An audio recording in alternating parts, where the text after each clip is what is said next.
আলিফ লাম মিম, এই অক্ষর দিয়েই দেখেন এখানে কি রহস্য ঢুকানো। পৃথিবীতে যত ভাষা আছে ওই ভাষা শেখার জন্য নির্দিষ্ট কিছু বর্ণ আছে। ওই বর্ণগুলো কখনো থাকে বিক্ষিপ্ত, কখনো থাকে বিন্যস্ত। যেমন ক খ সরু সারেয়া, এটি বাংলা ভাষার জন্য বাংলা বর্ণ। ABCD ইংলিশ শেখার জন্য ইংরেজি বর্ণ। উর্দু, হিন্দি, ফার্সি শেখার জন্য ওখানে কিছু বর্ণ আছে। আলিফ বায়ের পরে পে, 3 নক্তার নিচে দেওয়া, টে আছে, জে আছে, গাফ আছে। এগুলো না চিনলে সে ফার্সি বলতে পারবে, ভাষা চিনবে না। কোরআন শিখার জন্য আরবির জন্য 29টা অক্ষর আছে, আলিফ বা তা থা ইয়া পর্যন্ত। এই অক্ষরগুলো কখনো থাকে বিন্যস্ত, কখনো বিক্ষিপ্ত। সরোয়া সরেয়া ক খ গ গহ এগুলো বিন্যস্ত। ক ল ম বিক্ষিপ্ত। আলিফ বা তা সা বিন্যস্ত। আলিফ লাম মিম বিক্ষিপ্ত। আলিফ লাম র বিক্ষিপ্ত। বর্ণকে তাফসীরের ভাষায় মুফাসসিরিনে কেরাম বলেন এগুলোকে হুরুফে মুকাত্তাআত বলা হয়। বাংলা অর্থ কি? আরবি বিক্ষিপ্ত বর্ণমালা। এবার শুনেন এই অক্ষরগুলো যে আল্লাহ কোরআনের আরো অনেক জায়গায় দিয়েছেন। হামিম, কাফ হা ইয়া আইন সাদ, নুন, তাহা ইয়াসিন, আলিফ লাম রা। আছে না নাই? প্রথম কথা হলো এই অক্ষরগুলোর কোনো অর্থ নাই। সমস্ত মুফাসসিরিনে কেরাম তাফসীর লিখতে গিয়া, তরজমার তাফসীর যখন লেখছেন, নিচে নিচে লেখছেন আলিফ লামের নিচে লেখছেন আল্লাহু আলামু বিমুরাদিহি বিযালিক। আমি যত বড় ইমাম ফখরুদ্দিন রাজি হই না কেন, আমি যত বড় মুফাসসির হই না কেন, আমি আলিফ লাম মিমের তরজমা জানি না, রহস্য জানি না। এ বিষয়ে আল্লাহ ভালো জানেন।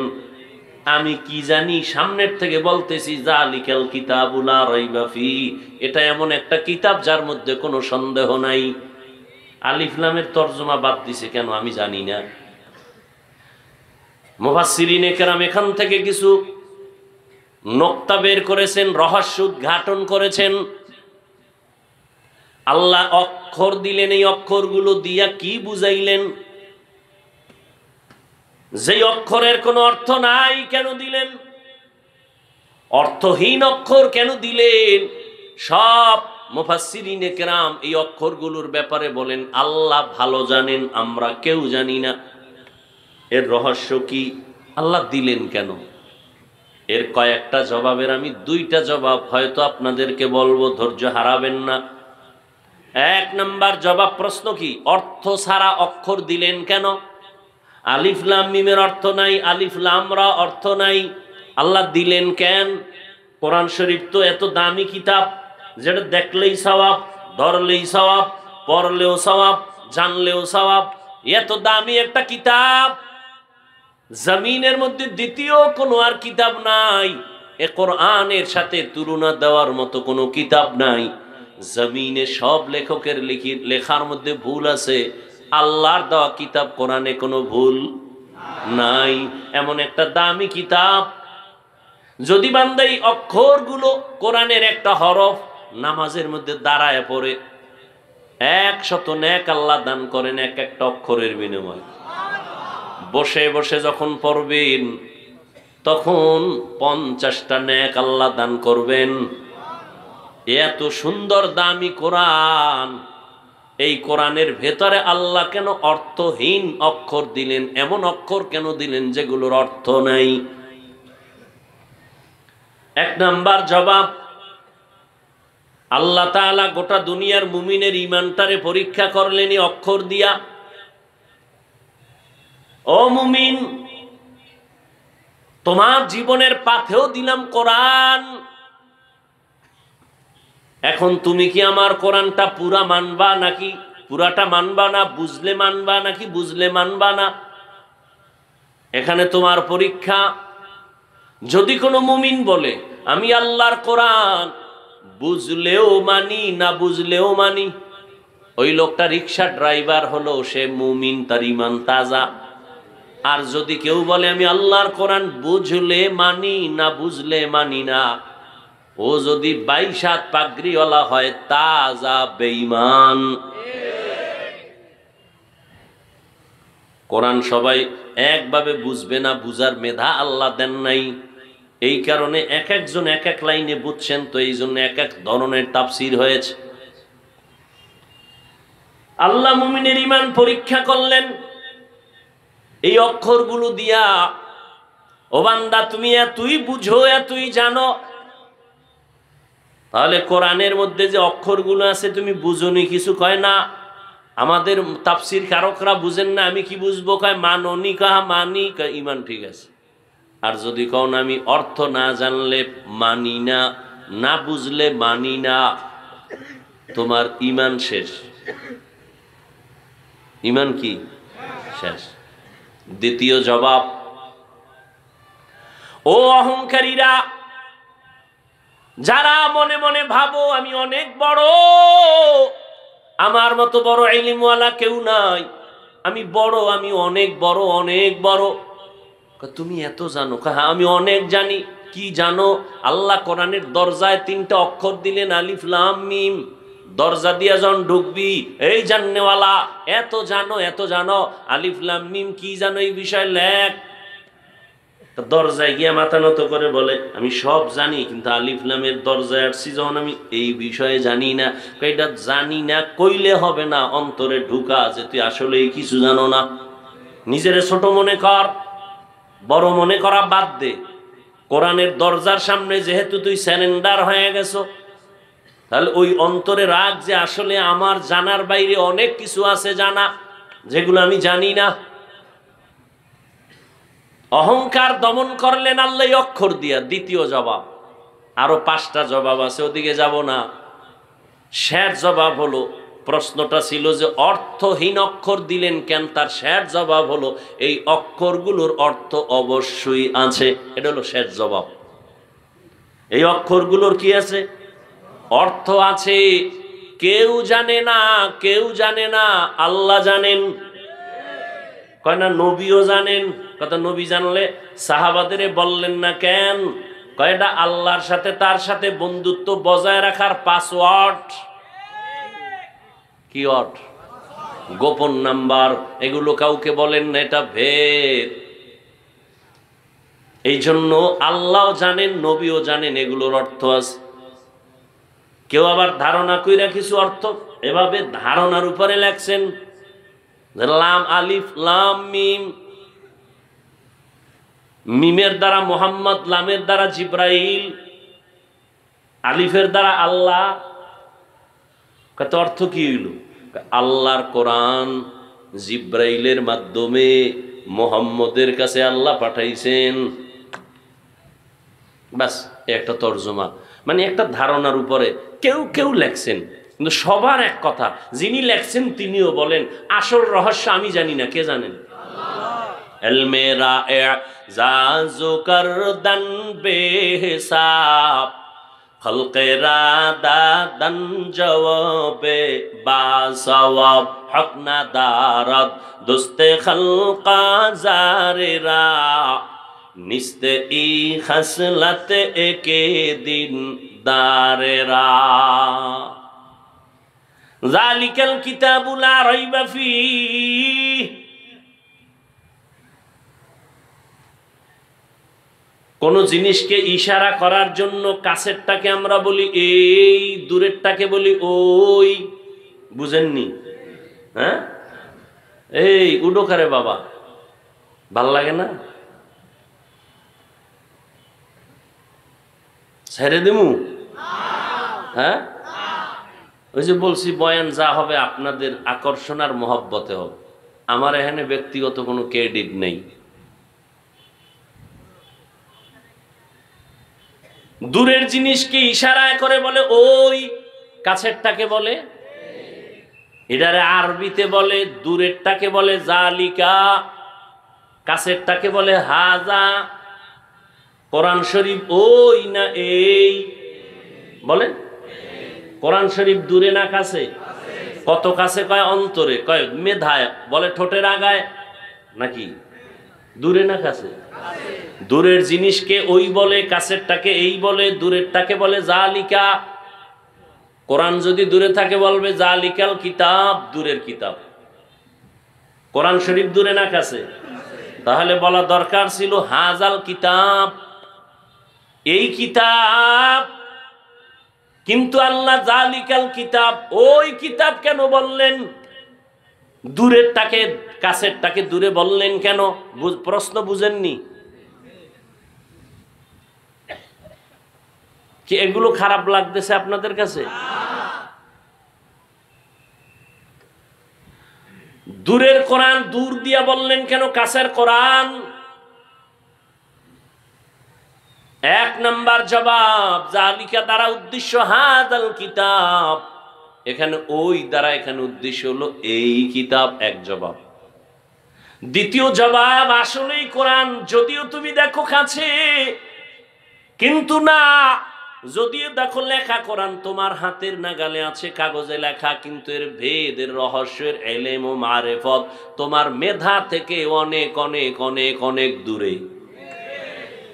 কডইল? তিন নাম্বার জবাব, কোরআন এই কিতাব না ওই কিতাব, মানে ওই দূরের কিতাব। বলে কই দূর? বলে ওই আদম আলাইহিস সালাম, ওই নূহ আলাইহিস সালাম, ওই ইব্রাহিম আলাইহিস সালাম, ওই দাউদ আলাইহিস সালাম, ওই ঈসা আলাইহিস সালাম, ওই যত নবীদের আল্লাহ যত ইলম দিলেন, ওখান থেকে নির্যাস আল্লাহ নিয়া কোরআনের মধ্যে দিলেন। এটা এই কিতাব না, ওই সমস্ত নবীদের দেওয়া ইলমওয়ালা কিতাব। বুঝেননি? কয়টা হইল? চার নাম্বার জবাব, ওই কিতাব মানে এটা জমিনের কিতাব না, ওই লাউহে মাহফুজের কোরআন। লাউহে মাহফুজ চিনেননি? আর কথা কন না নড়াইলের পিছনে।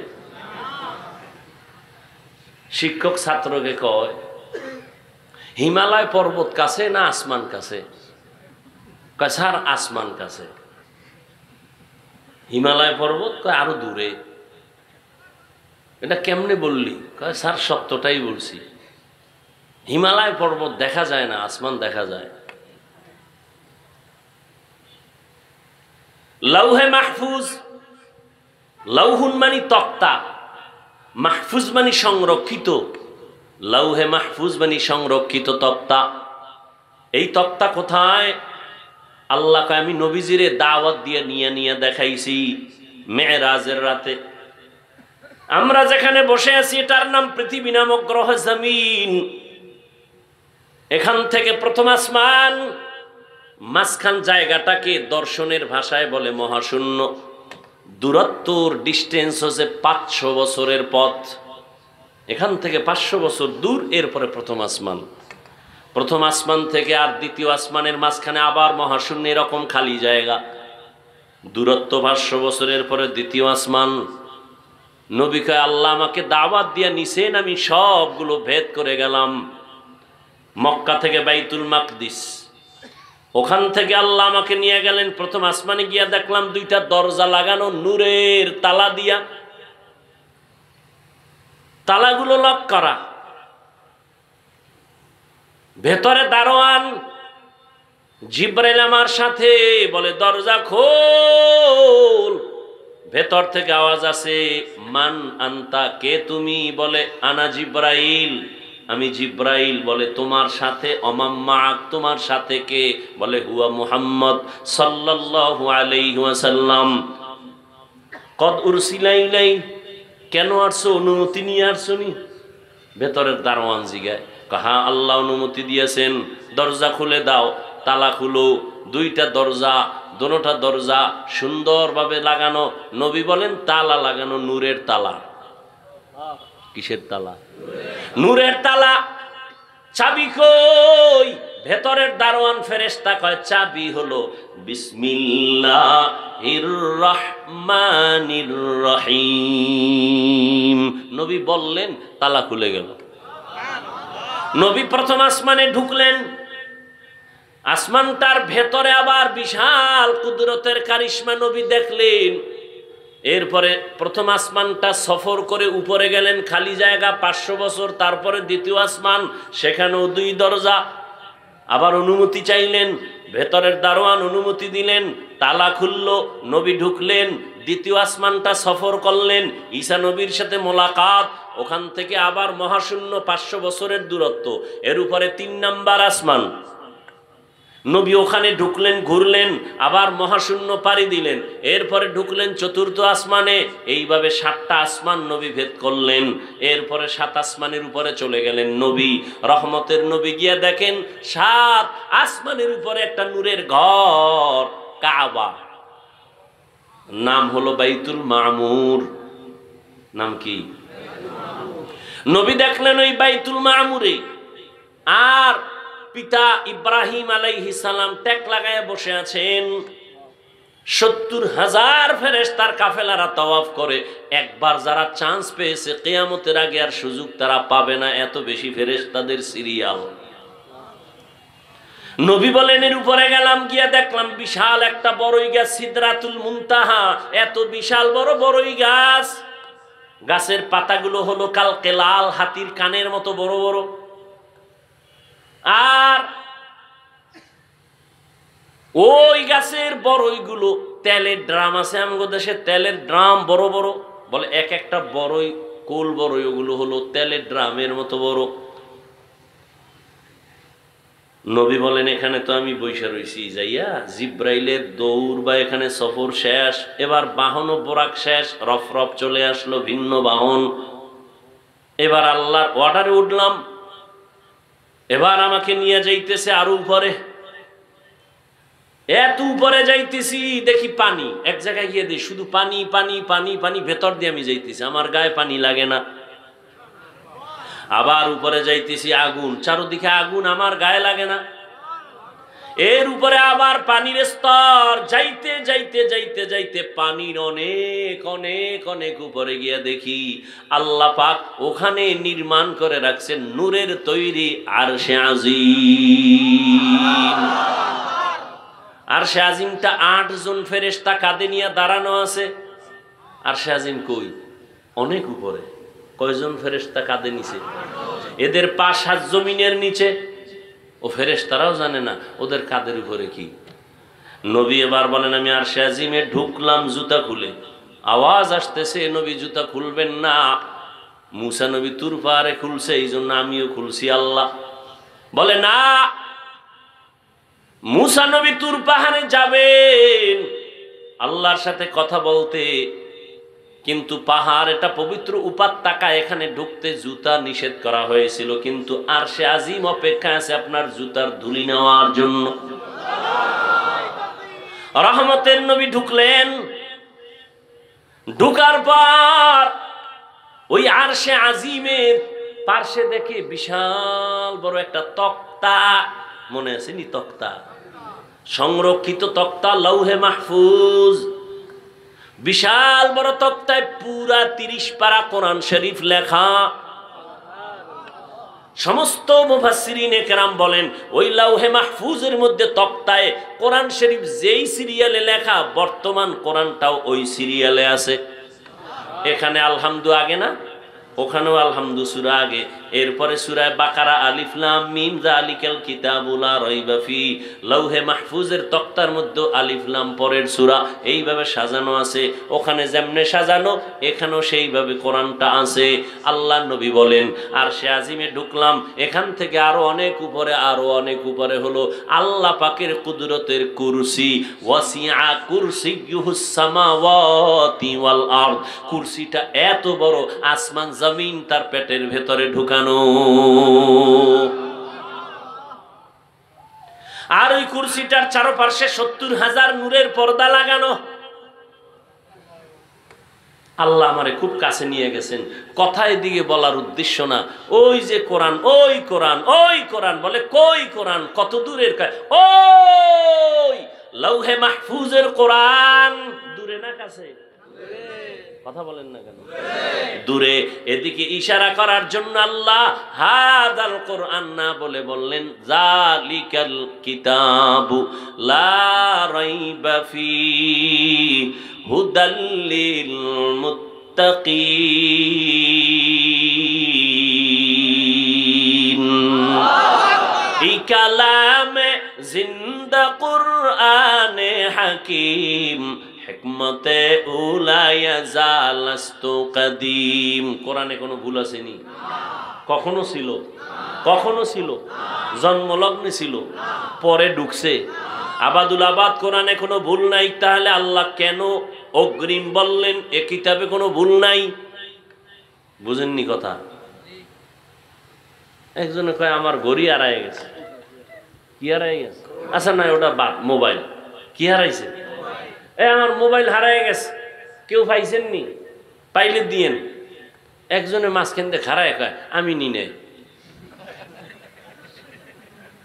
কিন্তু বোঝা যায় না। তোমারে জিগাইছে তুমি নিছো না না নিছো, চালাই করে আমি নি নাই। এ কথাটা অগ্রিম না? তোমারে কইছি তুমি নিছো। কোরআনে তো কখনো ভুল ছিল না, কখনো ছিল না, নাই, থাকবেও না। আল্লাহ কেন অগ্রিম বললেন এ কিতাবে কোনো ভুল নাই? মনে হয় যেন আগে কিছু ছিল এখন নাই। বুঝেননি কথা? কথা বুঝেন? কখনোই ছিল না, তো আল্লাহ বলার দরকার কি? যেখানে কোনো ভুল নাই, জালিকাল কিতাব, এটায় কোনো ভুল নাই, অগ্রিম কেন বললেন? এরও অনেকগুলো জবাব, একটা জবাব আমি দিব, সময় অনেক হয়ে যাচ্ছে, একটা জবাব দিচ্ছি।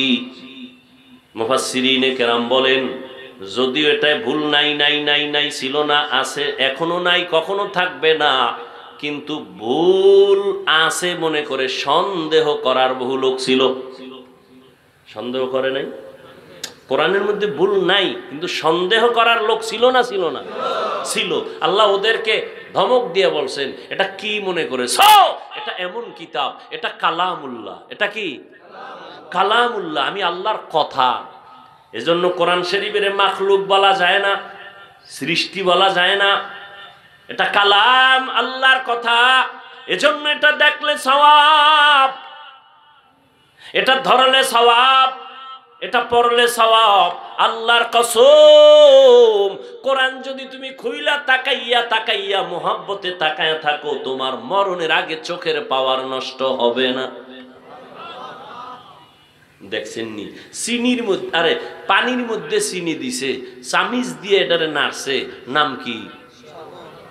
কয় না? শরবত। আচ্ছা, চিনি দেওয়ার পরে কি রং পাল্টাইছে পানির? তো এখন শরবত কেন কন, পানি কন না কেন? দেখতে তো আগের পানি আছে, এখন কেন আপনি বলেন এটা শরবত? এখন আর চিনি এটার সাথে মিশে গেছে, ধরাও যাবে না, দেখাও যাবে না। ও আল্লাহর বান্দা, চিনি যদি পানির সাথে মিশাইলে এটা শরবত হয়, আল্লাহর কোরআন পানির মধ্যে যদি আল্লাহওয়ালারা দম করে, এটা কোরআন হবে না কেন? এটা কোরআন হবে না কেন? পৃথিবীর একজন বড় চিকিৎসা বিজ্ঞানী, বড় বু আলী সিনা নাম, তিনি বসে আছেন, তার পাশে একজন জগৎ বিখ্যাত বুজুর্গ, তিনিও আছেন, মাঝখানে একটা রুগী। মাঝখানে কি? আপনারা কথা বলার আশ্বাস দিলে আমি বলি। বুজুর্গ ওই রুগীটারে ঝাড়ফুঁক দেয়, মাথায় হাত দেয়, পানি দিয়া ডলা দেয়, ফু দেয়, ফু দেয়। পাশে বিশাল বড় চিকিৎসক, ইতিহাসের পৃষ্ঠায় যারা এ নিয়ে লেখাপড়া, সারা দুনিয়ার চিকিৎসা বিজ্ঞানীরা এই ব্যক্তির নাম জানে, শ্রদ্ধা করে, বু আলী সিনা। হ্যাঁ, কয় হুজুর আপনি কি করেন? তো হুজুর চুপ রয়ে গেছে, ওনার গায়ে লাগছে, আরে একটা মানুষের এবার ফু দিলে কি হইব? ঔষধ দেয় না, কিছু দেয় না, খালি ফু আয়, কি হইব? তখন খুব ভিতরে হালকা রাগ নিয়ে কয়, এই হুজুর আপনি করেন কি? হুজুর কিছু কয় না। হুজুর তো আবার যেমন তেমন হুজুর না, কঠিন হুজুর, ভিতরে আগুন আছে।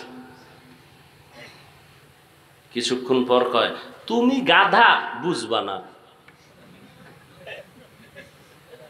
এত বড় চিকিৎসক, আমি কি স্বপ্নে ভাইয়া কই?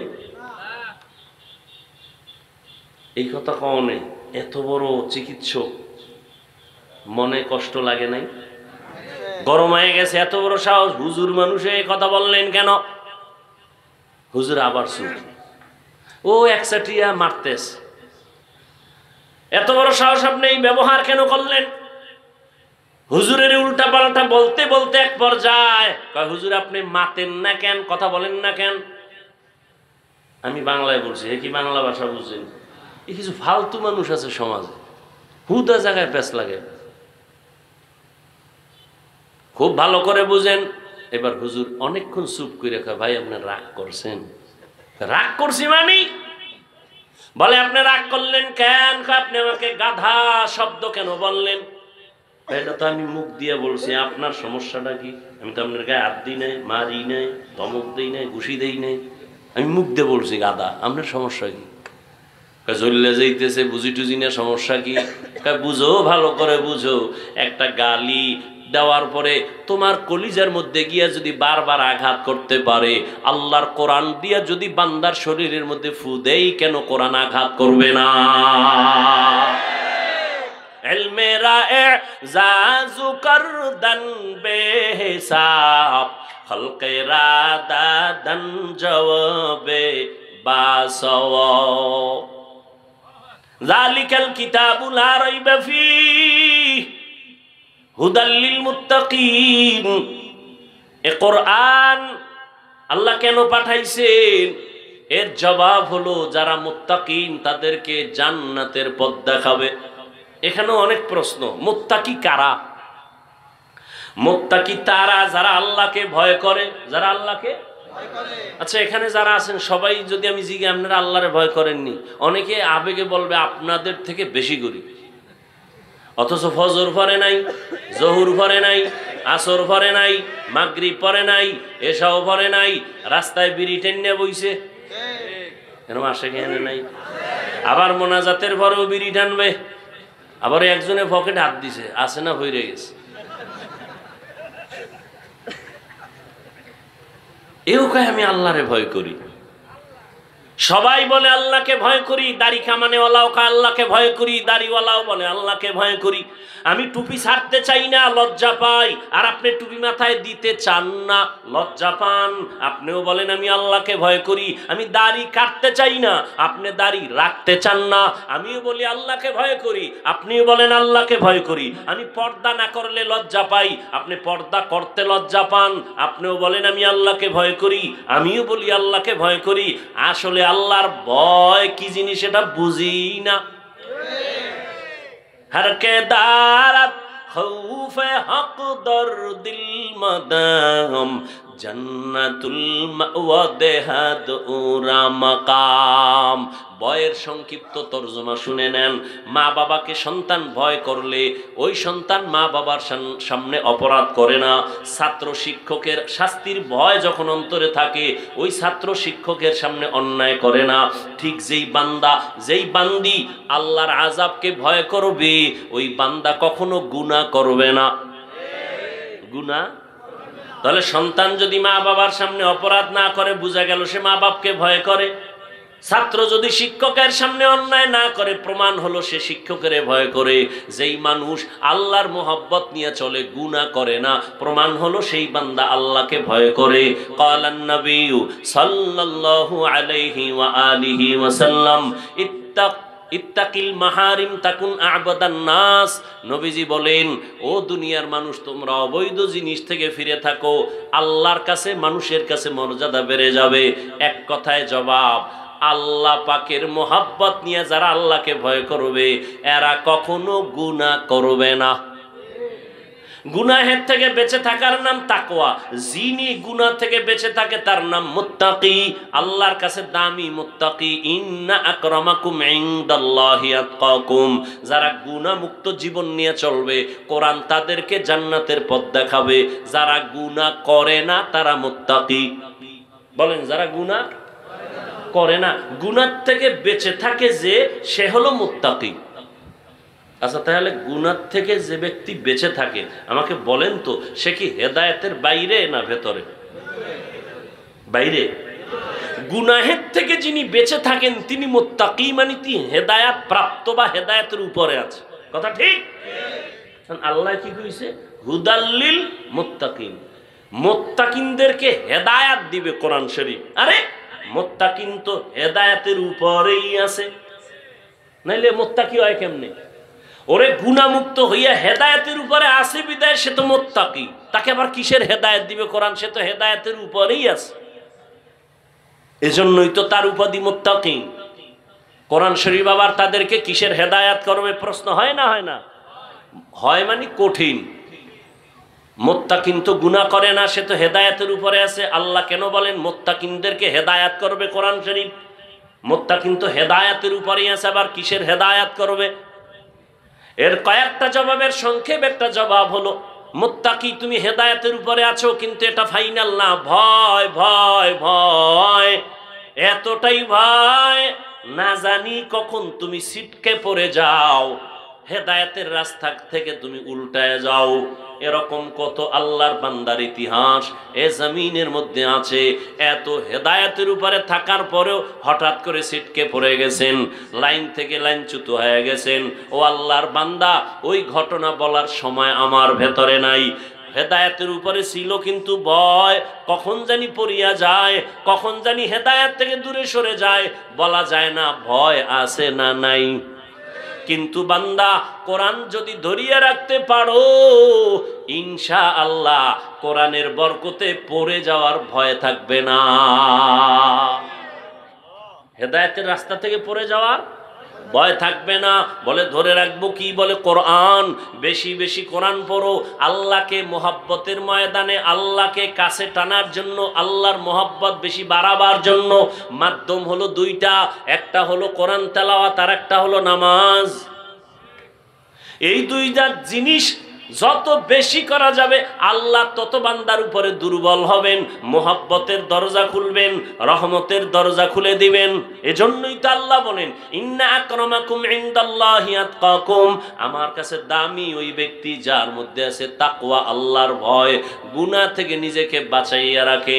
ওয়া আম্মা মান খাফা মাকামা রাব্বিহি ওয়া নাহান নাফসা আনিল হাওয়া ফাইন্নাল জান্নাতা হিয়াল মাওয়া। হর কে দারত খৌফে হক দারুদিল মাদাম জান্নাতুল মাওয়া দেহাদ উরা মাকাম। আল্লাহর ভয়, এত বয়ান, এত বয়ান, এত বয়ান, এত বয়ান, তাবলীগওয়ালাদের বয়ান, পীর সাহেবদের বয়ান, বক্তাদের বয়ান, জুমার খতিব সাহেবদের বয়ান, এত বয়ান, এত বয়ানের পরেও কেন ময়দানে বেনামাজির সংখ্যা কমছে না বাড়ছে? কমছে। এত বেশি কেন? সুদখোর এত বেশি কেন? ঘুষখোরের এত বেশি কেন? বেপরদা এত বেশি কেন? এর একমাত্র কারণ, যত বয়ান করি না কেন, আল্লাহর ভয় তাকওয়া না আসলে মান্দার আমল সুন্দর হবে না। আল্লাহ পাকের ভয় অন্তরে ঢুকাও। কেমনে ঢুকাবো? তাকওয়া এমন একটা পুঁজির নাম। আল্লাহ কোরআন শরীফের মধ্যে বলেছেন, এই তাকওয়া যাদের মধ্যে আসবে তাদের 6টা পুরস্কার আল্লাহ নগদ দুনিয়াতে দিবেন। কয়টা?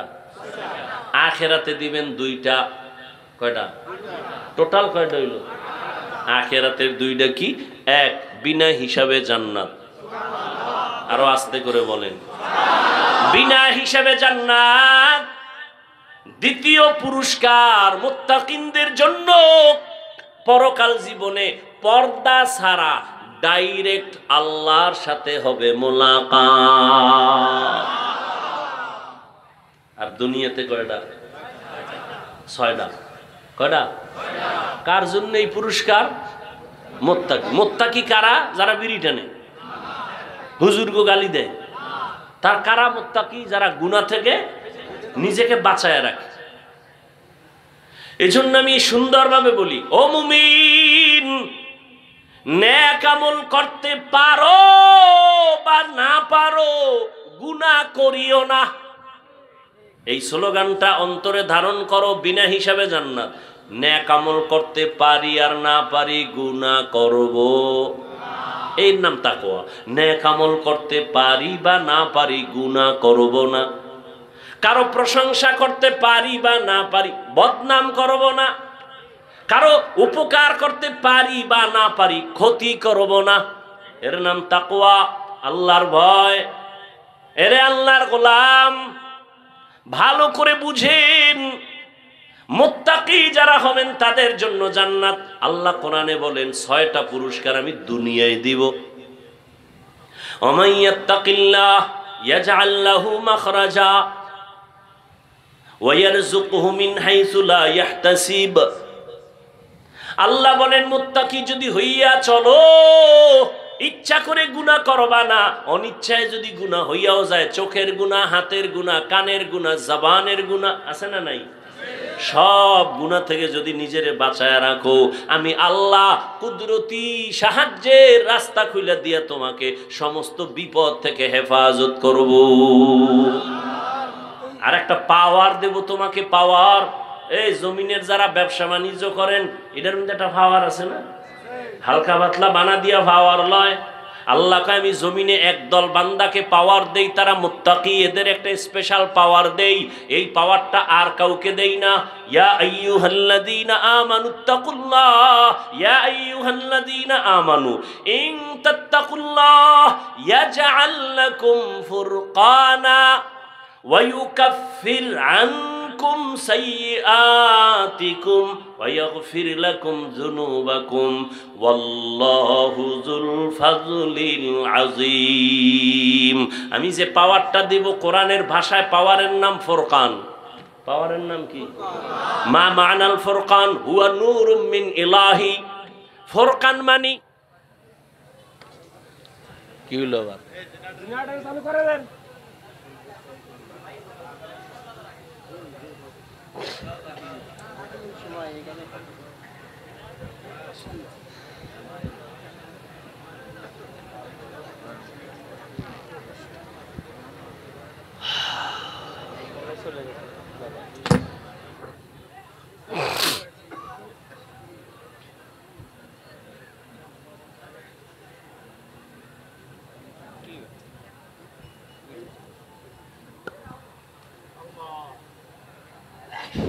এই পালায় যান কেন অন্ধকারে?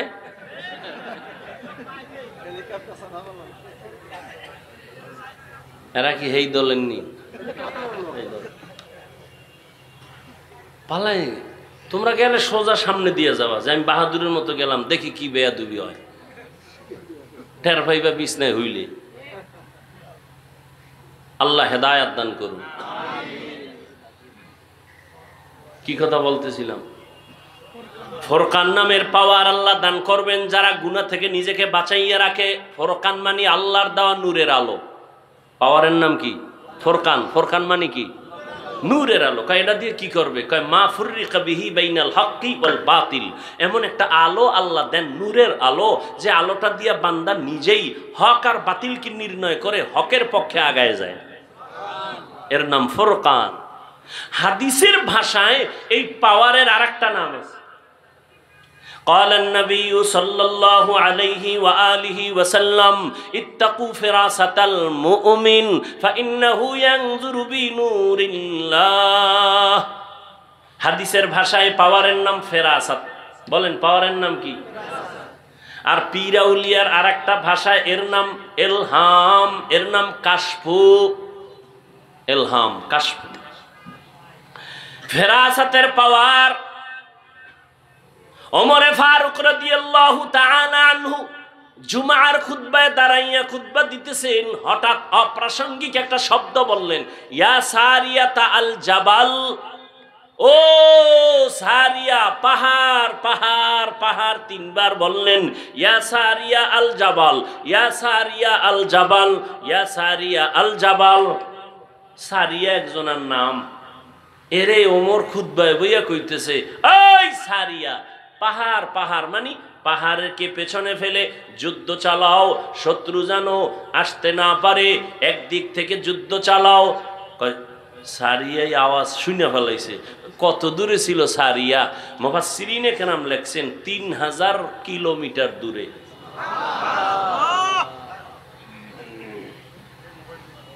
ইরানের মধ্যে একটা জায়গা, ওমরের আওয়াজ শুনে ফেলাইছে। সবাই আসার পরে জিজ্ঞাইছে, ওমরের আওয়াজ শুনছিলি নি? কয় স্পষ্ট শুনছি, মনে হয় পেছন থেকে আমাকে ডাক দিছে। এর নাম ফেরাসাত। ওমর দেখলেন কেমনে? এই বেদাতিরা দলিল দেবেই তো গায়েবের মালিক হয়ে গেছে। ওমর দেখলেন কেমনে? সারিয়া ওই পাহাড়ের পার্শ্বে আটকানো আছে। ওমর 3000 মাইল থেকে দেইখা কেমনে বললেন? মদিনার খুতবা দেওয়ার মাঝে বুঝেননি কিছু, বুঝারও মেধা নাই, কলব নষ্ট হয়ে গেছে, নষ্ট হয়ে গেছে। এই পাওয়ারের নাম কোরআনের ভাষায় ফুরকান, হাদিসের ভাষায় ফেরাসাত। আল্লাহ তাআলা কলবের চক্ষু খুলে দিছেন। ও মুমিন, আমি চশমা লাগাইছি, এই আয়নার এত পাওয়ার যে 500 মাইল দূরের থেকেও দেখার মতো পাওয়ার আলা আয়না নাই, ক্যামেরা নাই। আছে। দুনিয়ার মানুষ যদি ক্যামেরা বানাইতে পারে, 500 মাইল দূর থেকে ক্যাচ করবে, রেকর্ড করবে, ভিডিও ধারণ করবে, তা আমার আল্লাহ পারেন না? এটা বুঝেন না কেন? আল্লাহর কুদরতের সাথে গাদ্দারি করেন কেন? আল্লাহ কোরআনে বলতেছেন পাওয়ার আছে, এরপর দলিল স্পষ্ট কোরআনও আছে। সুলাইমান বিলকিসের ঘটনা আপনারা জানেন। সুলাইমান নবী জমিন থেকে 9 মাইল উপরে তার সিংহাসন, মদিনাতুল মুনাওয়ারা এর পার্শ্ব দিয়া যাইতেছেন। হঠাৎ সুলাইমানের কানে আসছে গর্তের পিপিলিকা তার জাতি বাইরে বয়ান করে, ইয়া আইয়ুহান নামলু দুখুলু মাসাকিনাকুম, এই পিপিলিকা আমার জাতিরা ভিতরে ঢুক, আইতেছে আইতেছে। সুলাইমান নবী বলেন 9 মাইল উপরে আমি, কিন্তু পিপিলিকার বয়ান আমি নিজ কানে শুনতেছি। সুবহানাল্লাহ। না বুঝছি, ধৈর্য হারায় গেছে, ঘুম ঘুম ভাব। জিন্দেগি মে বন্দেগি তু করনা হে, जिंदगी में बंदगी तू करना है, जिंदगी बे बंदगी शर्मिंदा है, जिंदगी बे बंदगी शर्मिंदा है। दुनिया में हो दुनिया का तलबगार ना हो, बाजार से गुजर हो खरीदार ना हो, ये दुनिया एक मिसले कागज फूल है, ये दुनिया एक मिसले कागज फूल है, जिंदगी में बंदगी तू करना है, जिंदगी बे बंदगी शर्मिंदा है, जिंदगी बे बंदगी शर्मिंदा। কি সমস্যা? আরে আল্লাহর বান্দা ভালো করে বুঝেন, সুলাইমান নবী পিপিলিকার বয়ান শুইনা সিংহাসনকে বললেন ল্যান করো, নিচে নামো। নিচে নামলেন। নামার পরে সুলাইমান নবী, ঘটনা অনেক বড় আপনারা জানেন, বলে বিলকিস ওই যে হুদহুদ পাখি গেছি গা, ও লই আইছে এক খবর। আমনে মনে করছেন বড় হুজুর, এদেশে তো এক ম্যাডাম বয়ে রয়েছে সিফার ভিতরে। ম্যাডাম দেশ চালায়, পাওয়ার কত, তাই নাকি? বলে হ্যাঁ সত্য নিকা সত্য কথা বুঝমু কেমনে? একটা চিঠি লেখি, চিঠিটা ফাটায় দাও। কি উত্তর আসে আবার নিয়ে আসো। ইন্নাহু মিন সুলাইমান ওয়া ইন্নাহু বিসমিল্লাহির রাহমানির রহিম। চিঠি লিখে দিলেন। এরপরে আদান প্রদান হয়ে গেল। এবার সব ওকে হয়ে গেল। সত্যি বিলকিস নামের এক মহিলা মুলকে সাবা শাসন করে, শোষণ করে। সুলাইমান নবী বলে, আমি বিলকিসের দাওয়াত দিছি, আসতেছে, কিন্তু আসতে আসতে বিলকিসের সিংহাসনটা কে আমার সামনে আনবা? ক্বালা ইফরিতুম মিনাল জিন, জিনের মধ্যে একজন বীর দাঁড়ায় গেল। ও নবী সুলাইমান, আমি পারবো। টাইম কত? আপনার মিটিং শুরু শেষ হওয়ার আগে। সুলাইমান নবী বলে, হবে না, আরো আগে চাই। এবার জীর্ণ শীর্ণ একজন গোলাম, আদমের সন্তান মানুষ দাঁড়ায় গেল। ইলমুম মিনাল কিতাব, কিতাবের এলেম ছিল, আসমানি এলেম ছিল তার কাছে, আল্লাহর দেওয়া পাওয়ার ছিল। কয়, হযরত আমি পারবো। জিনে পারছে না মানুষ পারছে? বলেন, এ পাওয়ার কার আছে? মানুষের পাওয়ার বেশি না? আল্লাহর কাছে জিন দামি না মানুষ দামি? নূরের সৃষ্টি ফেরেশতা দামি না মানুষ দামি? তা আল্লাহ মানুষকে দিবেন না জিনকে দিবেন? আল্লাহ মানুষকে আসল পাওয়ার দিবেন না ফেরেশতাকে দিবেন? আল্লাহ মানুষকে দিবেন। মানুষকে আমি পারবো। কোরআনের আয়াত, সূরা নমল খুঁজেন। সুলাইমান কয়, জিনেরে কইলাম টাইম লাগবে বলে মিটিং শেষ হওয়া পর্যন্ত, তোমার লাগবে কত? সুলাইমান নবী যখন প্রশ্ন করলেন, আল্লাহর বান্দা কয়, আপনি চোখ বন্ধ করে খুলবেন, দেখবেন সিংহাসন হাজির। এ কি বানানো কথা? হ্যাঁ, এরে আল্লাহর বান্দায় পাওয়ার আল্লাহ দান করেন। কোরআনে ভাষায় পাওয়ারের নাম তাকো, আরে পাওয়ারের নাম ফুরকান। হাদিসের ভাষায় পাওয়ারের নাম ফেরাসাত। আর এই পাওয়ার আল্লাহ তাদেরকে দান করেন যারা তাকওয়ার উপরে চলে। তাকওয়া মানে কি? গুনাহ করা না গুনার থেকে বেঁচে থাকা? গুনার থেকে বেঁচে থাকা। চোখের দ্বারা গুনাহ হবে না। এরে যুবক, সারাটা রাত মোবাইলে কি করো? চোখের গুনার প্র্যাকটিস করি সারা রাত। মোবাইলটা সামনে নিয়ে গুনা গুনা গুনা গুনা গুনা করে সারা রাত কাটাইলি রে যুবক। খুব মাস্তানি ভাব নিয়ে বসে আছো। চেহারার মধ্যে তোর আলো নাই কেন? তোর চেহারায় কেন উজ্জ্বলতা নাই? তোর বয়স মাত্র 25 থেকে 30। 40-এর আগে তো চেহারা নষ্ট হওয়ার কথা না। 30 বছরে তোর চেহারার মধ্যে আকর্ষণ নাই কেন? দেখলে মায়া লাগে না কেন?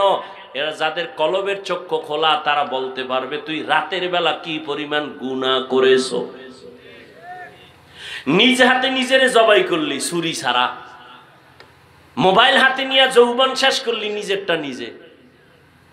এরে যুবক, নিজের চরিত্রটাকে ধ্বংস করলি। মা বাবা তোরে বরদোয়া করে, তুই এত চরিত্রহীন। আলেমরা তোরে খারাপ জানে, তোর ব্যবহার এত খারাপ। এলাকার মুরব্বীরা তোরে বরদোয়া করে, তুই গাড়ির তলে ভইরা মর। ঠিকই তো পড়ো। বাইক লইয়া বের হইছ, লাশ হইয়া ঘরে আইছো। হয় না? হয় না? আরো আকাম কর। কবি নজরুলের ইতিহাস পড়ো, কত গর্ব করো। তোর মতো সারা রাত মোবাইলে আকাম করলে কবি আর নজরুল হতে পারতো না। ও বাবা, তোমার সাথে আমার দুশ্মনী নাই বাবা। পাও ধরে বুঝাইতে চাই, যদি মনে বলতা ডাইরেক্ট বলতা, হাফিজ ভাই নিচে আসবেননি, পাও ধরবেননি, বল এখন নেমে আসবো। আমি কিন্তু এতক্ষণ যে চিল্লাইছি, পৃথিবীতে কথা বলার মতো কষ্টের কোনো কাজ নাই। কিসের মাটি কাটা কষ্ট, কিসের রডের ফ্যাক্টরিতে কষ্ট, সিমেন্ট ফ্যাক্টরিতে, এর থেকে সব থেকে বেশি কষ্ট কথা বলা। এরপর যদি আর টাইম মতো ঘুমাইতে না পারি, এরপরও যদি টাইম মতো খানা না খাইতে পারি, তোমার ব্যালেন্স তো হারায় যায়। একটা মানুষের ঘুম হলো শরীরের ঔষধ, সেই ঘুমটা টাইম মতো হয় না, সেই ঘুম নাই, খানা নাই। এরপর আবার চিল্লাইয়া 1 মিনিট 2 মিনিট না ঘন্টাকে ঘন্টা, তাও আবার এক লাইনের মানুষ না, হরেক লাইনের মানুষ। এক লাইনের হইলে না একটু বুঝান যাইতো, আলেম হইলে চুপচাপ একটা বইলে দৌড়। এখানে বহু লাইনের মানুষ, যারা আমারে কাফের বললে খুশি হয়, রাতের ঘুমটা আরামে হয়, এরাও এখানে বসে আছে। আছে না নাই? সব লাইনের মানুষগুলো ঠিক মনকে এক লেভেলে রাইখা বয়ান করা কত যে কঠিন। একটু যদি গরম কথা উল্টা পাল্টা হয়ে যায়, মনে কষ্ট চলে আসবে। ও আল্লাহর বান্দারা, এতক্ষণ যে চিল্লাইয়া তোমাদের পায়ে ধরে ধরে বিনয়ের সাথে বয়ান করি, শুধু আমি না, সব আলেম ওলামারা। ও আল্লাহর বান্দারা, এই জন্য আমি ঢাকায় গতকালও বলছি, সারা দেশে বলি, যুবকদেরকে একটা দায়িত্ব দেব, জীবনে বহু কিছু করছো, আমার এই দায়িত্বটা পালন করবি। যদি বুকে সাহস থাকে, বিবেক ঠিক থাকে, আমার কথা যদি তোর যুক্তিতে মিলে যায়, কথাটা হলো এই জমিনে ভালো করে মনে রাখবি, ওলামায়ে কেরামদের অবদান ভুলে যাওয়া যাবে না। দুনিয়াতে জীবনে বহু বন্ধু পাইছো, বান্ধবী পাইছো, সবগুলো আল্লাহর কসম, জীবনে যত বন্ধু পাইছো সব হলো ধান্দাবাজ, স্বার্থপর। নেতার পিছনে দৌড়াও না, এ স্বার্থপর। মেজাজ গরম হইলে, স্বার্থে আঘাত লাগলে দল থেকে নাম কাটবে না, কল্লা কেটে ফেলবে। ঠিক নি? আল্লাহর কসম একবার, আল্লাহর কসম দুইবার, আল্লাহর কসম তিনবার। কসমের কথা বিশ্বাস না করলে তোর ঈমান নাই। ওয়াল্লাহি বিল্লাহি তাল্লাহি, কসম খাইয়া বলে গেলাম 500 টাকা খরচ গেল, একটা পেস্টুন করবি, রাস্তার মোড়ে মোড়েই স্লোগানটা টানায় দিবি। পৃথিবীতে কিয়ামত পর্যন্ত তোর আজীবনের নিরেট নিঃস্বার্থ তোর কলিজার বন্ধু একমাত্র, শুধুমাত্র, কেবলমাত্র উলামায়ে আহলে হক। আর সব গাদ্দার আর ধান্দাবাজ। বলবি মা, না মা স্বার্থপর, বাবা স্বার্থপর। বাবায় আপন নাইয়াডারে হোটেলে ঢুকায় রাতের বেলা কয়, আজকের রাতের জন্য তুই আমার কাছে স্ত্রীর মতো। দেখি ইন্ডিয়ার খবর, ইন্ডিয়ার খবর, সোনার বাংলার তাজা খবর শুনাইতেছি। তাজা। কোন দেশে আছো? এরে যুবক, স্বার্থে আঘাত লাগলে তোর বন্ধু তোর নাম্বারটা ডিলিট করে দেয়। ঠিক নেই? বান্ধবী তোর টাকা পয়সা খাইয়া আর এক জায়গায় কোরআন কসম খায় আমি তোমার। ঠিক নেই? দুনিয়াতে যারে পাইছো সব ধান্দাবাজ, স্বার্থপর। কিন্তু ওলামায়ে কেরামদের দিকে তাকাইয়া দেখ, খাওন নাই, ঘুম নাই, কষ্ট করে পাও ধরে ধরে তোমাকে কি বুঝায় আমার দলে আসো? বুঝায়?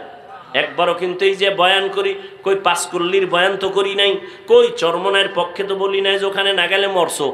কওমি মাদ্রাসায় লেখাপড়া করছি বলি নাই তো কওমিতে না পড়লে তোর জাহান্নাম ছাড়া উপায় নাই।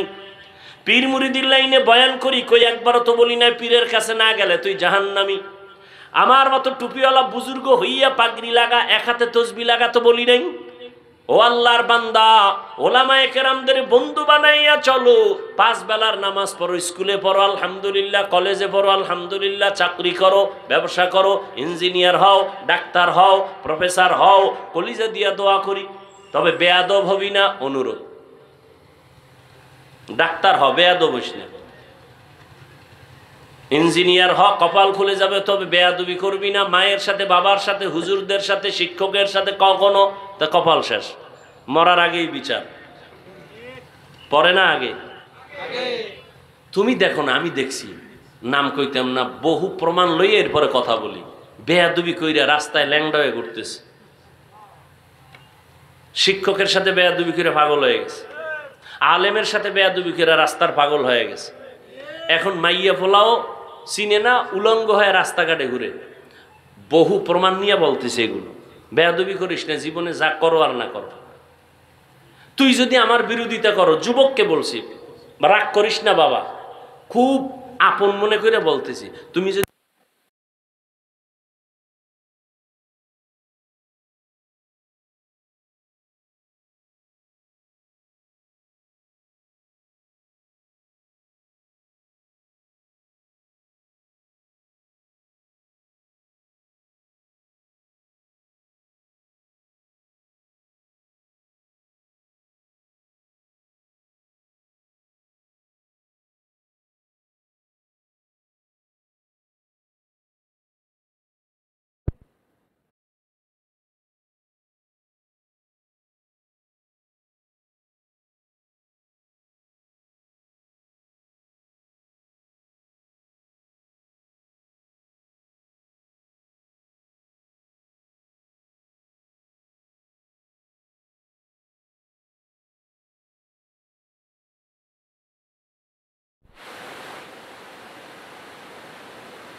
বক্তা যে লাইনে যে থাক, আমি তাদের কানে আওয়াজ আসলে ওদের বয়ানও আমি শুনি। ছোটদের থেকে অনেক কিছু শিখার আছে। আমি হিংসা করব কেন? ওর রিজিক ও খায়, আমি বাধা দিতে পারবো?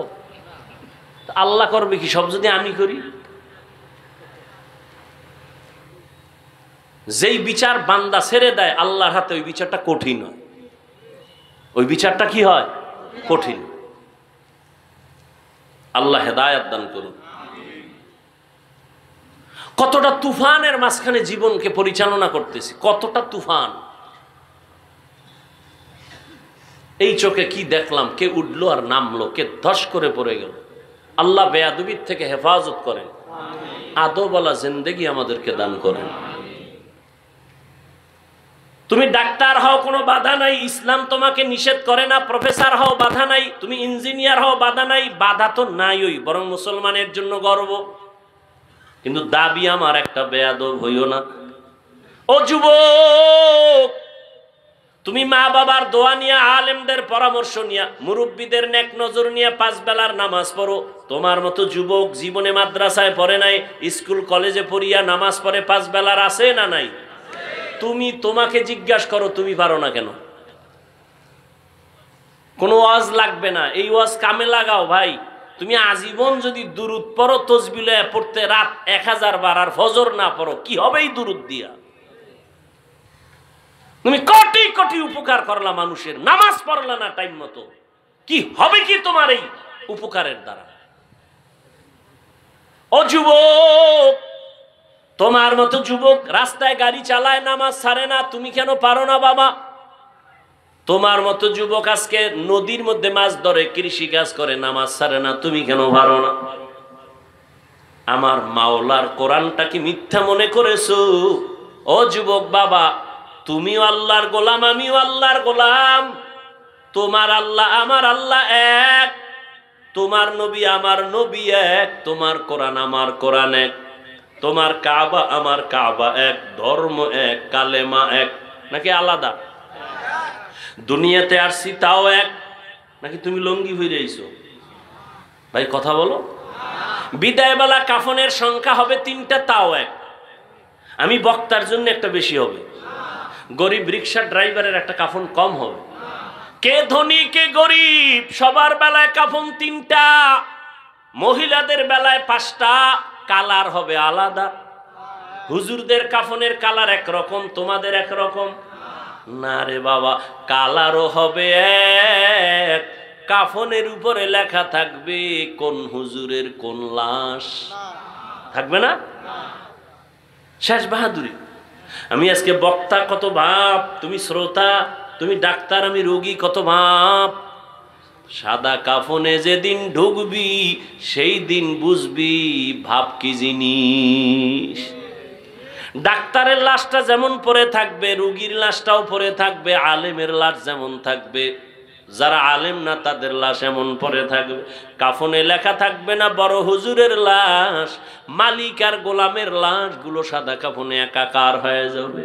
যেই কবরে রাখবে ওই কবরের সাইজটাও হবে এক, সবার কবরের সাইজ হবে এক। ও আল্লাহর বান্দারা, ওই কবরে রাইখা যাবাই যখন চলে যাবে, প্রশ্ন হবে 3টা, সবার বেলায় এক। আমাকে যেই প্রশ্ন করা হবে আপনাদের সে একই প্রশ্ন করা হবে। রবের পরিচয় দাও, ধর্মের পরিচয় দাও, রহমাতুল লিল আলামিনের পরিচয় দাও। এই 3টা প্রশ্নের জবাব যারা দিতে পারবে তাদের কবর হবে জান্নাতের টুকরা, যারা দিতে পারবে না তাদের কবর হবে জাহান্নামের গর্ত। ও আল্লাহর বান্দারা, ও যুবক বাবারা, আজকে তুমি কত যুক্তি দিয়া চলতেছো। ও আল্লাহর গোলাম, আজকে আমিও যদি তোমার মতো বিবেক খাটাইয়া টুপিটা ফালাইয়া চলতাম, কেউ বাধা দিত না। আমি প্যান্ট শার্টটাই লাগাইয়া দাড়ি কাইটা যদি মাস্তানি ভাব নিয়ে চলতাম, কেউ আমারে বাধা দিত না। টুপি মাথায় দিলে মাথা গরম, তাও বুঝি। দাড়ির কারণে যৌবনের ভাব চলে যায়, তাও বুঝি। এই জামাটা গায়ে দেওয়ার কারণে অনেক গরম লাগে, তাও বুঝি। আবার কত টুপিওয়ালাদের মানুষ গালি দেয়, কত বাজে কথা বলে, তোমরাও কত কথা বলো, সব আমরা জানি, শুনি, বুঝি। একবারও কেন টুপি ফালাই না, দাড়ি ফালাই না, নামাজ সারি না রে বাবা, বেপরদায় চলি না? এর একমাত্র কারণ আমার মাওলার কোরআন সত্য, নবীর কথা সত্য, জাহান্নাম সত্য। ও যুবকেরা, একটু নিজেরা আমাকে জবাব দাও, আল্লাহর কোরআনে জান্নাতের বয়ান আসেনি? ভাই বলো, আল্লাহর কোরআনে জাহান্নামের বয়ান আসেনি? কে জান্নাতে যাবে কে জাহান্নামে যাবে আল্লাহ তাও বয়ান করছেন। ইন্নাল আবরারা লাফি নাঈম ওয়া ইন্নাল ফুজ্জারা লাফি জাহিম। নেক আমলওয়ালাদের জন্য জান্নাতের সুসংবাদ, গুনাহগার যারা তাদের জন্য জাহান্নামের দুঃসংবাদ। ও আল্লাহর বান্দারা, এই জাহান্নামের ভয়, শাস্তির ভয়, এর নাম তাকওয়া। এই ভয়টা অন্তরে জমাইয়া এরপরে আবু বকর সিদ্দিক রাদিয়াল্লাহু তাআলা আনহু সদকার মাল খাওয়া তার জন্য হারাম। তার গোলামের সৎকার একটা মাল তিনি খেয়ে ফেলছেন। এবার জিগায় প্রতিদিন কি খাওয়াও হাদিয়া, আজকে না জিগায় খেয়ে ফেলছেন। ও গোলাম কি খাওয়াইলি? খাওয়ার পরে কয় এটা সৎকার হাদিয়া। এবার রাগ হয়ে গেছে, কেন খাওয়াইলি? আঙ্গুল গলার মধ্যে দিয়া বমি করতে চেষ্টা করলেন, বমি হয় না। একজনে বলে পানি বেশি কইরা পান করে বমি করেন, পানি পান কইরা এরপরে সেই খাদ্যটা ভেতর থেকে ফালায় দিলেন। এটা আল্লাহর ভয়, তাকওয়া ছাড়া সম্ভব না। হুদাল্লিল মুত্তাকিন, তাকওয়া এমন একটা পাওয়ার, এমন একটা পুঁজি। ইন্নামা ইয়াতাকাব্বালুল্লাহু মিনাল মুত্তাকিন। তাকওয়ার পুঁজি ছাড়া আল্লাহর কাছে তোমার আমল কবুল হবে না রে বাবা। এই তাকওয়া বড় দামি এক সম্পদ। আল্লাহর ভয় অন্তরে জমা করো। ও আল্লাহর গোলাম ওমরে ফারুক রাদিয়াল্লাহু তাআলা আনহুর ঘটনা সেদিন আমি কিতাবে দেখলাম। তিনি যখন খেলাফতের জায়গায় বসা, তখন অর্থ মন্ত্রণালয়ের দায়িত্ব ছিল পয়গম্বরের একজন জলিল কদর সাহাবী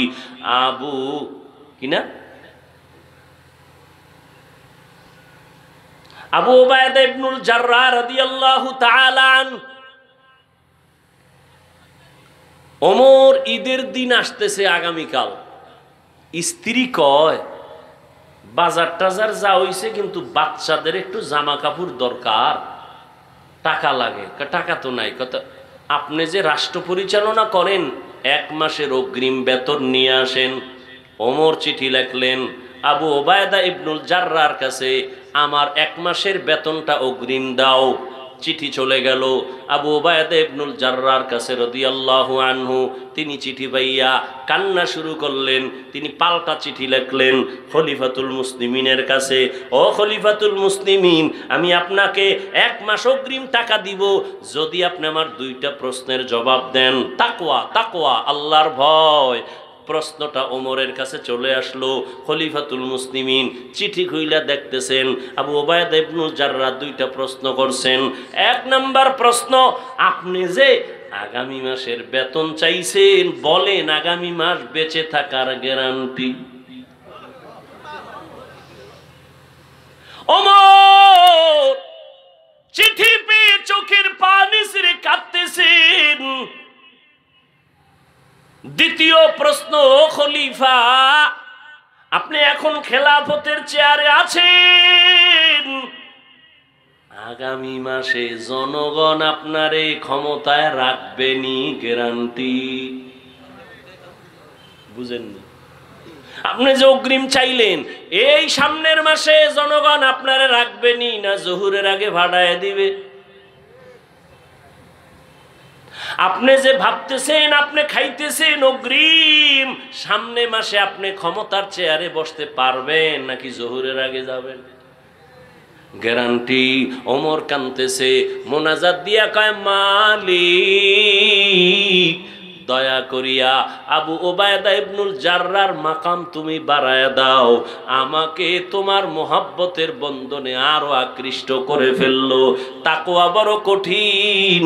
আবু বকর খেলাফতে বসা, একদিন বিবি সাহেবা বলে আমার মিষ্টি খাইতে মনে চায়।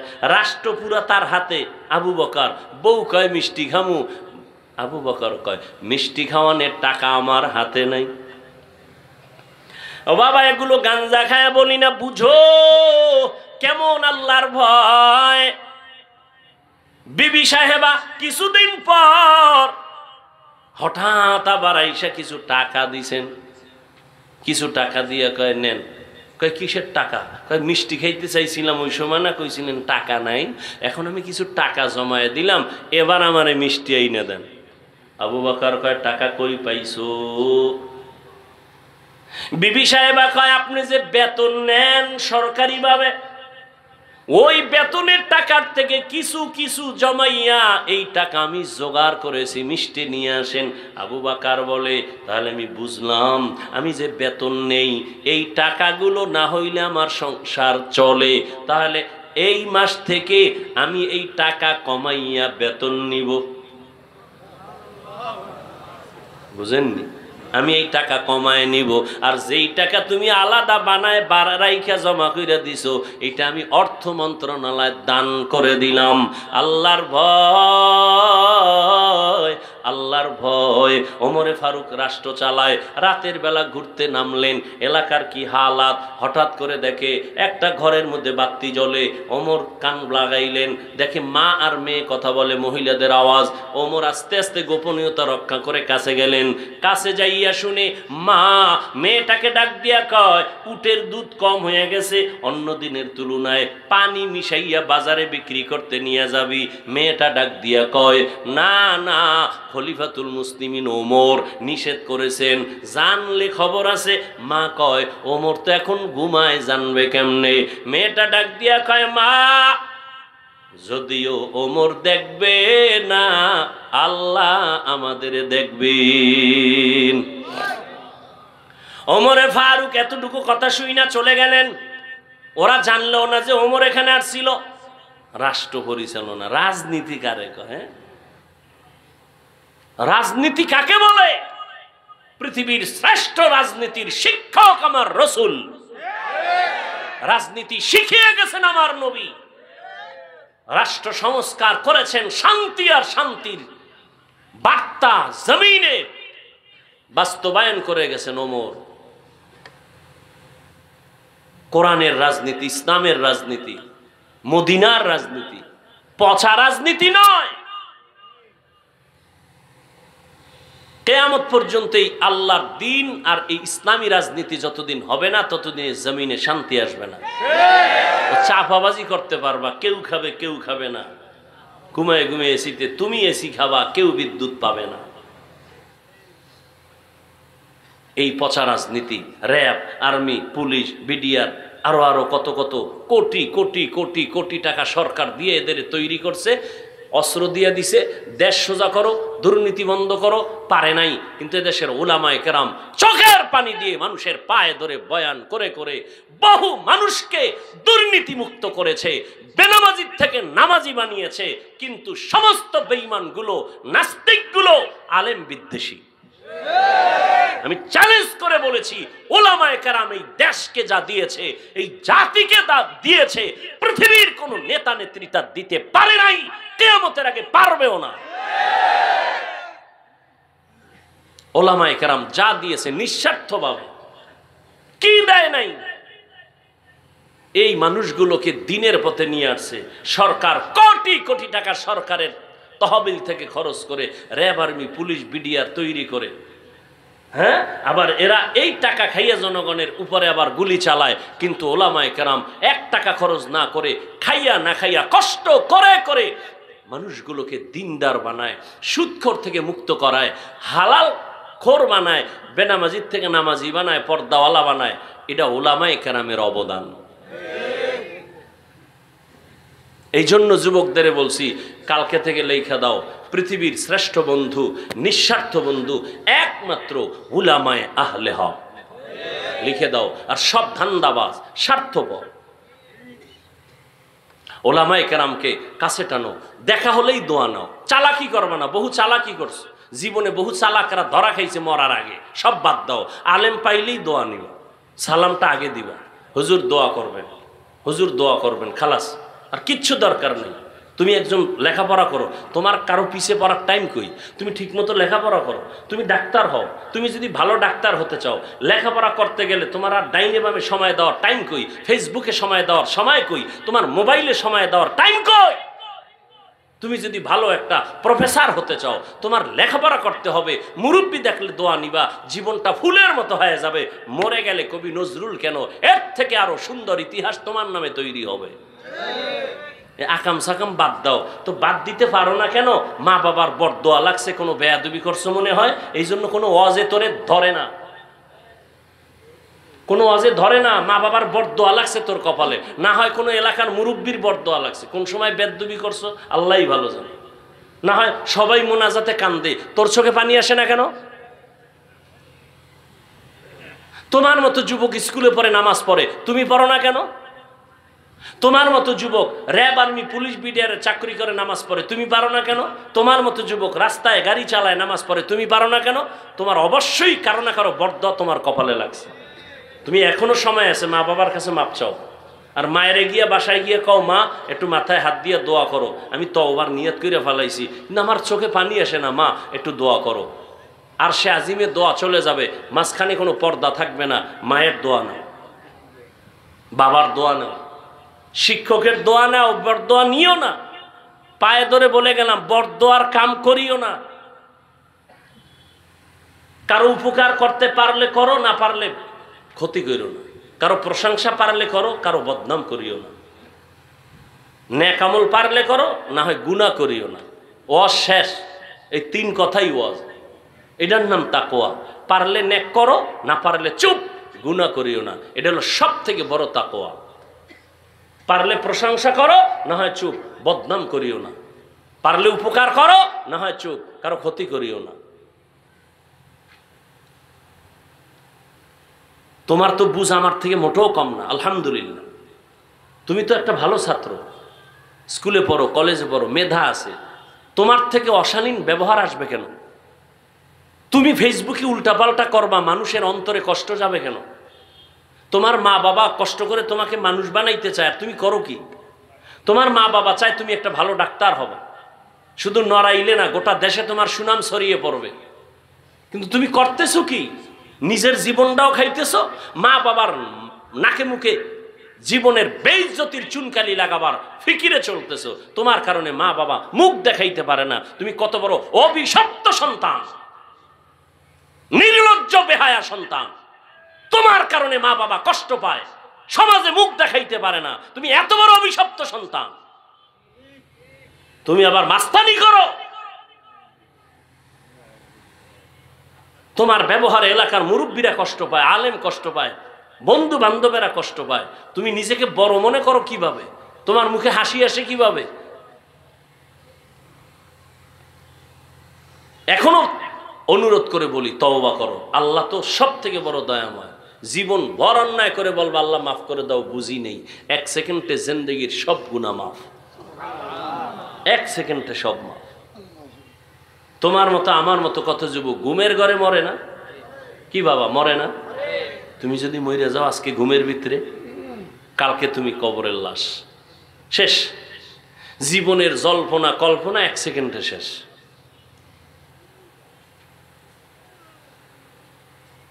এই জন্য আল্লাহর ভয় অন্তরে জমা করো, আলেমদেরকে কাছে নাও, মহব্বত লাগাও, 5 বেলার নামাজ পড়ো, স্কুলে পড়ো, শিক্ষকের দেখলে সালাম দিও। কোনো মেয়ের সাথে উল্টাপাল্টা ব্যবহার করিও না, অযথা কথা বলবা না, গুনাহ করবা না। চোখকে হেফাজত করো, জবানকে হেফাজত করো। আল্লাহ আমাকেও হেফাজত করার তৌফিক দান করেন, আপনাদেরকেও তৌফিক দান করেন। তাকওয়া, আল্লাহর ভয়, এটা আসবে কেমনে? আল্লাহ নিজে বলতেছেন, কুনু মা'আস সাদিকিন। আল্লাহর প্রিয় বান্দা যারা, সত্যবাদী এদের বন্ধু হয়ে চলো, কারণ নজরের মধ্যে বরকত আছে। আল্লাহ ওয়ালাদের নজরে বরকত আছে। একটা বেনামাজি গাঞ্জাখোর নজর দিলে বাচ্চা অসুস্থ, গাভীর দুধ কইমা যায়, গাছে নারিকেল হয় না। বদনজর আছে না নাই? একটা বেনামাজির বদনজরে যদি একটা বাচ্চা অসুস্থ হয়, আর বাচ্চার মধ্যে রিয়াকশন হয়, গাছে রিয়াকশন হয়। একটা গাভীর দুধ কইমা যায় একটা গাঞ্জাখোরের চোখের নজরে। খাঁটি আল্লাহওয়ালা মুত্তাকি তাহাজ্জুদওয়ালার নেক নজরে কেন অ্যাকশন হবে না? তাদের থেকে দোয়া নাও রে যুবক। স্কুলে পড়ো, কলেজে পড়ো, এখনো সময় আছে। মনে মনে আল্লাহকে বলো, শুনাইয়া বলা লাগবে না, মনে মনে বলো, ও আল্লাহ, জীবনে তো কম নামাজ সারি নাই, কম দাড়ি কাটি নাই, কম বেপর্দায় চলি নাই। ও আল্লাহ, মরিয়া গেলে কে আমার নেতা, কে নেত্রী, কে ভাই, কে বোন, কে মা, কে বাবা, কেউ আমার আপন হবে না। ওই কবরে আমার একা পড়ে থাকতে হবে। আল্লাহর কোরআন সত্য, সাহাবায়ে কেরামের মতো তাকওয়া তোমার আমার নাই। তাদের কত সুন্দর এলেম, কত সুন্দর নির্ভেজাল তাদের আমল, নির্ভেজাল নির্ভেজাল তাকওয়া, নির্ভেজাল ইখলাস, এত সুন্দর তেলাওয়াত, এরপরও তারা জীবন ভর কান্না করছেন কবরে কি উপায় হবে, হাসরের ময়দানে কেমনে দাঁড়াবো আল্লাহর আদালতে। ওই চিন্তা করিয়া আল্লাহর আযাবের ভয় অন্তরে জমা করিয়া নিয়ত করো বাবা, আল্লাহকে মনে বলো, বলো আল্লাহ মরিয়া গেলে যাব, হায়াতের মালিক তুমি, ইজ্জতের মালিক তুমি, রিজিকের মালিক তুমি।